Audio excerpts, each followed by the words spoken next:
So as you might have seen, there's a lot of innovation literature out there. There's a lot of executive education. There's a lot that you can learn inside your company.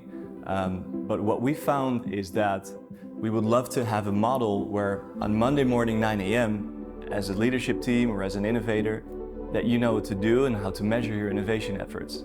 So that's how we introduced the Innovation Scorecard that measures your innovation efforts across 4 key areas.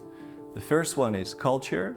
The second one is internal in the organization. What can you change and what can you form in order to set your organization up for success? The third part is external dimensions, making sure that you're able to collaborate with clients, partners, and other stakeholders to drive new efforts. And then the fourth area is effectiveness, so measuring how effective you really are. The first point on the Innovation Scorecard under the category of culture is vision, mission, and values. We've seen that it's incredibly important that companies are able to articulate these and that people throughout the organizations are able to recite these on demand. A clear example of this is the company Tesla. Their vision and mission is to accelerate the world's transition to sustainable energy. And how this comes into practice is that when an employee in a certain meeting is doubting to surface that idea that they have and surface that opportunity that they see, when they're in doubt, they can always refer to the vision. It's like the thing that I'm thinking about, that I might not want to communicate. Is it in line with the company's vision, mission, and values? And if it is, it gives them the safety and the peace of mind to actually convey that. Without a clear vision, mission, and values, and having people being able to recite that is going to be very difficult. One other important area as part of innovation culture is having the right incentives in place. Oftentimes what we see is that leaders, they ask for the organization to innovate and to come up with new initiatives and new ideas, but then they still have 100% of the performance model geared towards current business and exploiting the current business. What we advise leaders is to evaluate what incentive model they're using. In Google, for example, there's not only 100% of target achievement that's important, but are you actually helping the customer and are you identifying new ways of streamlining current processes, making them better, and coming up with new solutions?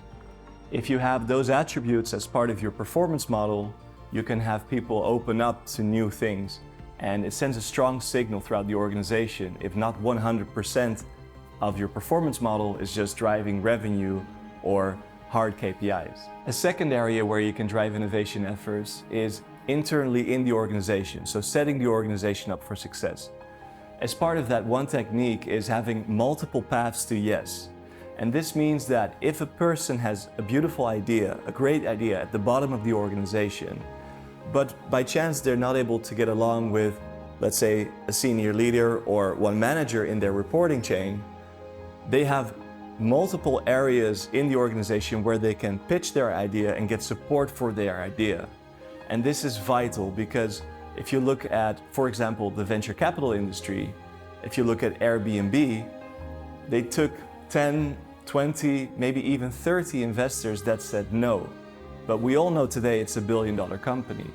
So getting different perspectives and getting different areas of the business that can provide you with funding and support when it's needed is vital, so that you don't get stuck with one bottleneck of hierarchy. A third point is external dimensions. So how can you work with external stakeholders and partners to drive innovation efforts? One area that I'd like to highlight is emergent customer segments, because a lot of companies currently, they're focusing on the segments of their customers today. But as we all know, the industry is changing every day and new customer segments are emerging, are coming up. One example of this is Netflix, because they were able to transfer from having DVDs in the mail to offering digital video through streaming. And this is an emerging customer segment that wanted video on demand that wasn't there before. And the CEO was able to foresee this due to the expansive growth of broadband throughout the decade. The fourth point would be measuring effectiveness. So there's many ways that you can measure your innovation efforts. There is your market share, how profitable you are, how many patents do you have, Do you win any awards for your innovation efforts? What are your customers saying about you? But there's one that I'd like to highlight is the R&D to sales conversion. And this is a metric where you look at the R&D expenditure and then consequently you can see how much revenue or net profit did you generate with those new innovation efforts. So it is one step closer and one step more specific than judging the overall profitability of a company.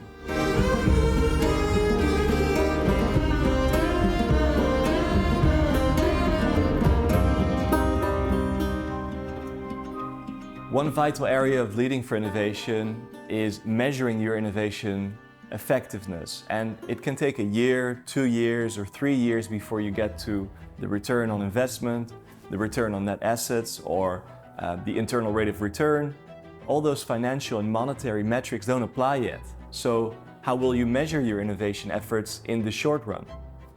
One way of doing this is by using innovation accounting, where you look at not only how many ideas did I generate, but how many of those ideas were actually implemented.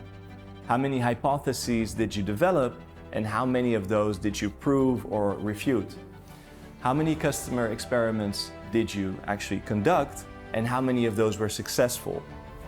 How many customers have you shown your product, and how many of them told you that they actually have appetite for the product in question? And as you can imagine, a lot of these metrics at scale, they can be quite impactful.